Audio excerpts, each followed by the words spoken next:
With the election behind us and Donald Trump again on his way to Washington to serve his second term as president, the markets responded immediately with positive results. All three major indexes rose the very next day, as that tends to be the norm after elections. So, will it continue? And what else can we expect in the market? Our Alpha Money expert, Mike Koyanen from Principal Preservation Services, is here now with more on his post election expectations. Hi, Mike. Good to see you. Hey, Liz. Always a pleasure to be in Alpha News. We appreciate it very much. First, have to ask, what do you think? Will this high last moving forward? Yeah, I think so. I think in the short term, a lot of things could happen up till January 20th, Inauguration Day. But I think the long term, once he's in office, I think there's a lot to expect the same or even not more than what happened his first 4 years in the office. So, he wants to put focus on America. No surprise there.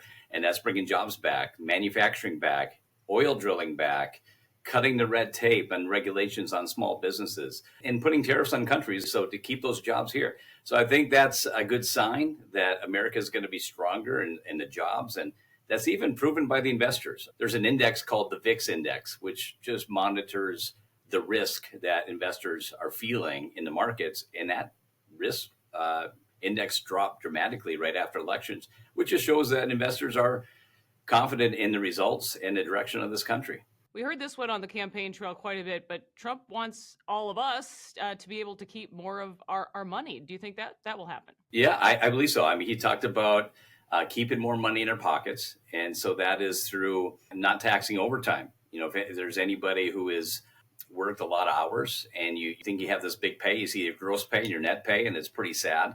So I think for those hard-earned workers, they're going to like that. The Tax Cuts and Jobs Act, that's set to expire after 2025, but he's been talking about to extending that to keep those income tax rates lower for the future and not raise them back up to where they used to be. I think that's encouraging for a lot of people, and even for the corporate tax, keeping that lower as well, again, to focus on these companies here in the U.S. And then also for servers out there, no tax on tips. That's a huge thing. It leaves a lot to be desired lately to go out to eat and find a good server. So it's encouraging to find somebody who loves what they do and can stay in that position, because now they can keep more of their pay by not taxing their tips. The president-elect has also said that he wants to reform Social Security. How so?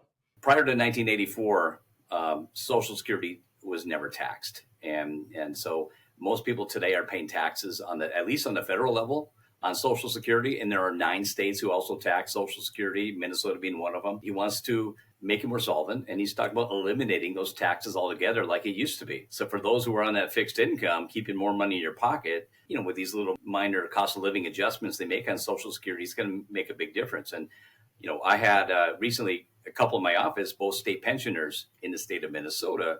Them moving to a different state, they're going to save over $900 a month on just state taxes, and over half of that was Social Security. And so just imagine what that will do on the state level, but also on the federal level if they're able to not tax that. All right, but wait, there's more. When it comes to interest rates and consumer loans as well, you expect changes, Mike? Yeah. President Trump gets to choose the Fed chairman, even though he said he doesn't want to leave, but it goes through that approval process. He's appalled by these high interest rates and this high inflation that we've been living under. The average family of 4 for the same goods and services are spending over $1,400 a month more than they were almost 4 years ago on just the same services. So there hasn't been a lot of extra, and people are just getting by and barely getting by. So he wants to keep more money in their pocket. And also that's going to be with lowering these interest rates, is going to be lower interest rates on mortgages. When we went from a 2.65, the all-time low on a 30-year mortgage, to 7.25, and we're just below 6 today, we can expect that to keep dropping as well. And now on these consumer loans, and these are the cars you need to get to work, and the average car loan today is $48,000. And I can't imagine for somebody who is making $50,000, $60,000 to buy a car in that price range. But if you have good credit, your interest rate might be 5.25 to the high 6s. And that means it's a 5-year car loan at over $900 a month. So I think there's encouraging to get these rates down, to keep more money in people's pockets and be able to do things more than just getting by, and maybe have some savings and have a little bit extra with these tax cuts. All right, seems like a lot of good news, a lot of work to do in the days ahead. Mike Koinen from Principal Preservation Services, thanks so much for joining us, and we'll see you again next month. Thank you, Liz. Appreciate it.